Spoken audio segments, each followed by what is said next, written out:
marami pa rin po tayong kulang na classroom. Nagtatayo po tayo, no, and we are really very aggressive on the construction of classrooms. Problema pa rin sa kakulangan ng mga classroom ang sasalubong sa pagbubukas ng klase ngayong taon. Batay sa datos ng Department of Education, nasa higit 144,000 pa na mga silid-aralan ang kulang mula sa dating 165,000 na bilang noong pagpasok ng taong 2026. Kaya hindi maikakaila na pagdating ng pagbubukas ng klase sa susunod na Lunes sa June 8, ito pa rin ang isang hamon na haharapin ng mga estudyante at guro. Ayon kay DepEd Undersecretary for Learning Systems and Strand, Dr. Carmela Oracion, isa sa tinutugunan nila ngayon ang pagkukumpuni ng ibang classroom. Mas madalian niya ito kaysa magtayo ng mga bago. Ang kakulangan din po kasi ng classroom ay dahil sa mga facilities natin that require repair. So that one is a bit easier to do. So yan na po yung tinututukan din po natin.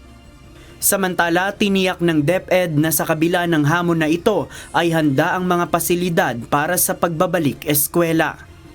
Noon pa lang nagsara ang klase, nagsimula na mag-isip, no, ang ating mga kasamahan sa DepEd kung paano magiging higit na mabuti pa ang pagdating na taon kaysa nakaraan. Kaya ang masasabi ko po dyan, talagang naghahanda pa rin at handa na po tayo sa pagbubukas ng klase this coming week. Malaki niya ang naitulong ng Brigada Eskwela para sa paghahanda ng mga paaralan. Dapat walang nakalitaw na mga pako here and there, walang mga kahoy na nakakalat, no? So inaayos po lahat 'yan.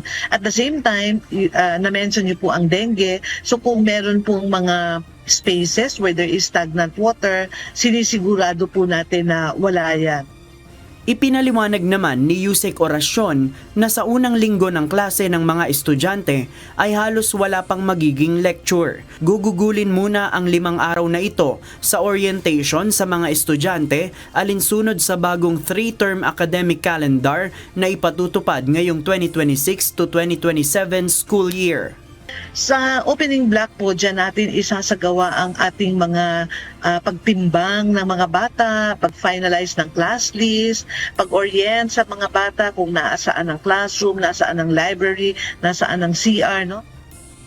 Samantala, inihayag ng Second Congressional Commission on Education o EDCOM-2 na dapat magpatupad ng anti-bullying policy ang mga paaralan. Sa isang panayam, sinabi ni EDCOM-2 Executive Director Carol Mark Yee na dapat ipatupad ang implementing rules and regulations ng Anti-Bullying Act of 2013. 60% anya ng mga Pilipinong mag-aaral sa grade 10 ay biktima ng bullying ng ilang beses sa loob ng isang buwan, habang 40% naman ang nagsabing biktima sila ng bullying kada linggo.